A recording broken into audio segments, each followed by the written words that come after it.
Hey YouTube, what's up? It's CS back here with another installment, and here are my predictions for the Ultimate Fighter live finale. Alrighty guys, here we go. First off, I have to say I am sorry for getting this to you guys out there pretty late. I know the event starts shortly, so hopefully this video is uploaded before the first fight starts. Who knows? We'll see. But yeah, what do you guys think of this one? You know, top through bottom, it looks, alright. Of course, it looks better at the top with Martin Kampmann versus Jake Ellenberger in the main event.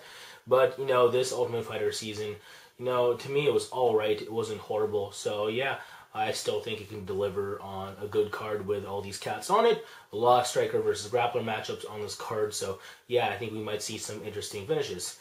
It should be fun. We'll see. But let's get to it, guys. But before I do, I just want to let you know, like usual, my preliminary card picks will be in the description below. And as for a contest for this card, I don't have one due to me getting this video out so late. So again, I am sorry for that. And maybe I'll have a contest for my next prediction video. So we'll see. Who knows? But let's take a look at this shit from the top, starting with the main event between Martin Kampmann and Jake Ellenberger.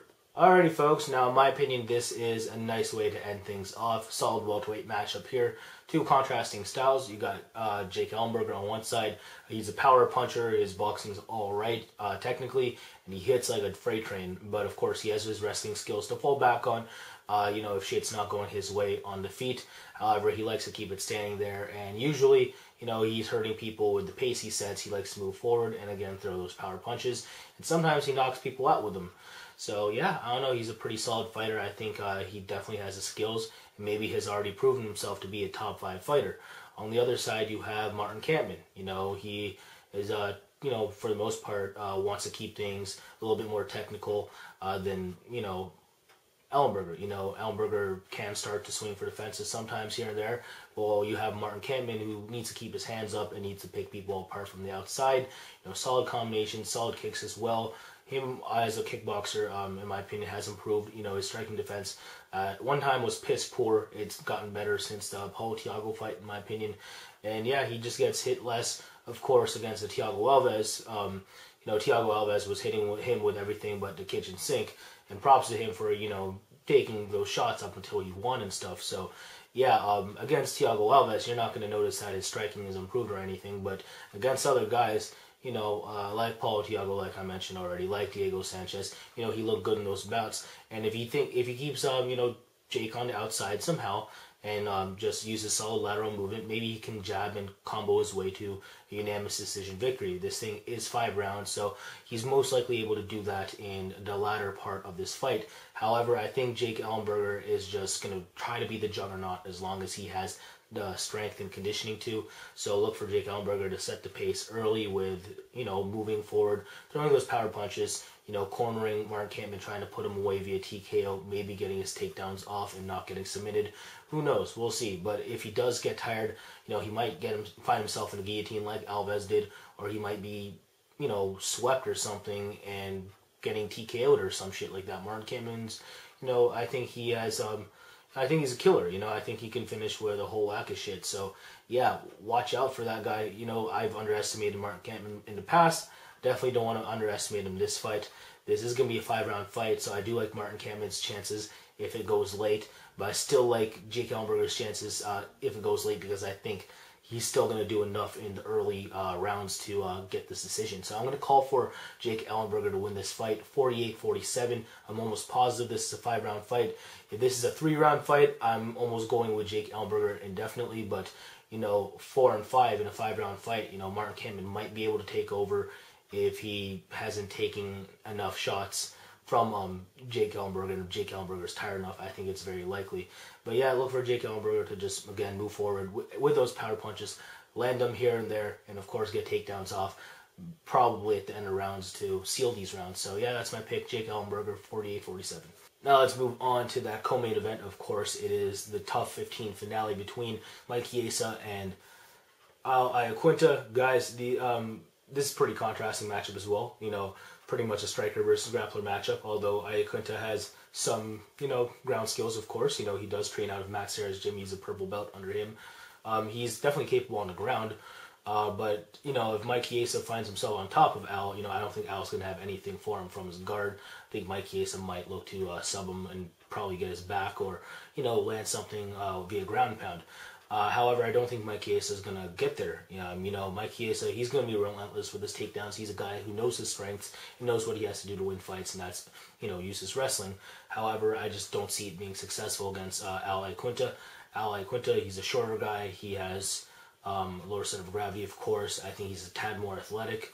So, yeah, I think that plus his striking, which I think is that much better than Mike, is going to win him the fight. I think Al's going to be able to, for the most part, stay on the outside and, make Mike Chiesa shoot for takedowns in the middle of the octagon. And I think he's going to be able to stuff him. I think he'll be able to come in and out, with, his striking. I think he'll be able to lead at will sometimes on the feet because Mike's striking is just not that good. So, yeah, I'm picking Iaquinta to do this over quarters of 3. I wouldn't be surprised to see him gas a little bit in the 3rd round and Mike maybe be able to get, maybe get a round together. So, yeah, I'm going to say that happens. I got to give Mike Chiesa some credit because the guy is a soldier. The guy's been through a lot, especially on the show if you guys watched it. So, yeah, that guy's not going to quit. So, yeah, I look for him to steal the 3rd, but I think Iaquinta is going to do enough in the 1st and 2nd to win this fight. So that's my tough pick champion. Yeah, Iaquinta for the win. Alrighty, folks, now let's move on to that Jonathan Brookins, Charles the Bronx Oliveira bout.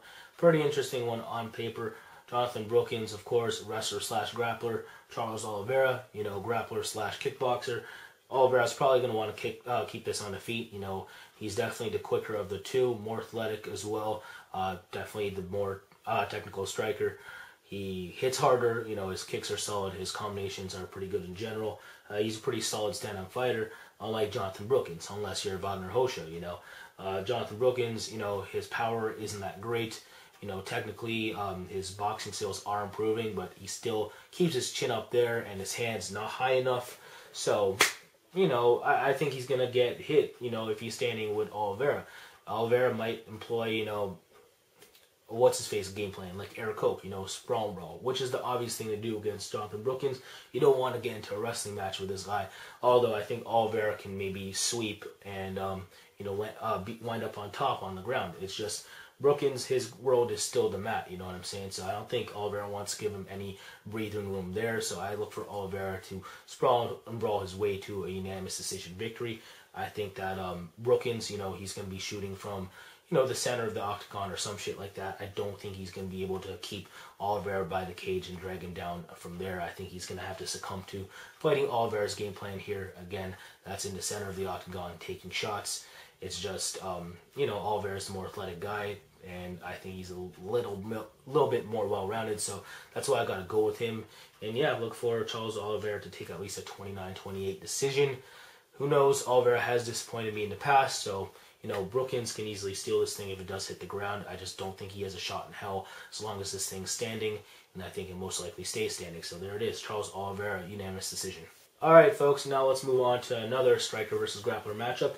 Max Holloway versus Pat Schilling, also in featherweight.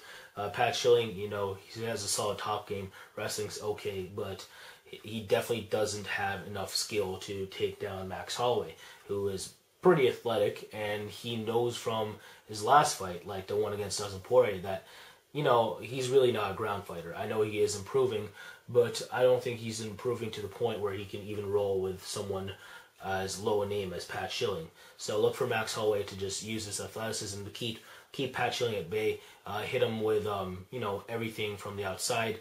Of course, Max Holloway is a solid kickboxer. He was giving Poirier a lot of problems. That's why Poirier had to take it to the ground, right? So look for Max Holloway to use solid leg kicks, solid, counter, use lateral movement. I think his combinations are going to look on point. Just technical kickboxing in general for the win. Max Holloway, I think he'll get a second round TKO, do the punches. And now let's move on to the bout that's kicking us off on the main card between lightweights John Cover and Justin Lawrence. Another striker versus grappler matchup. Of course, Lawrence from the Black House Gym. He's a kickboxer, solid taekwondo as well. He can get his legs up there. He can kick for sure. Combinations are on point, decent cardio, and as long as he, keeps it on the feet against Cover, he's going to win this fight. Cover is solid as a boxer. Like, he's not solid, but he's all right. And I think he'll be able to defend, but I think Lawrence is going to be able to just pick him apart from the outside if it just stays standing. So I think Lawrence is going to be able to do that because I think he's more athletic than Cofer. Cofer, of course, you know, solid wrestler. I'm pretty sure he's a D1 wrestler.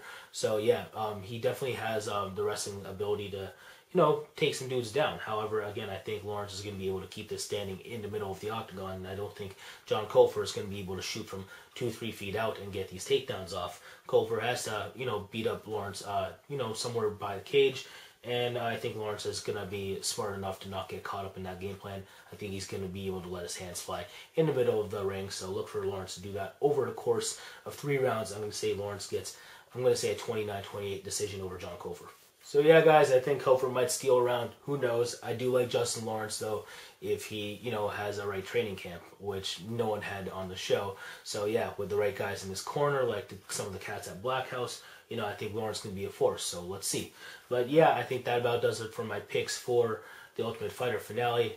Again, my preliminary card picks are in the description below. Hopefully this video is out before the first fight has started. Again, sorry about getting this shit out so late. Stay tuned for my review, though, which should be, you know, air after the event. And yeah, I think that about does it. Again, thank you for all the support. Bruce is for all my supporters, Bruce for all my haters, and take care.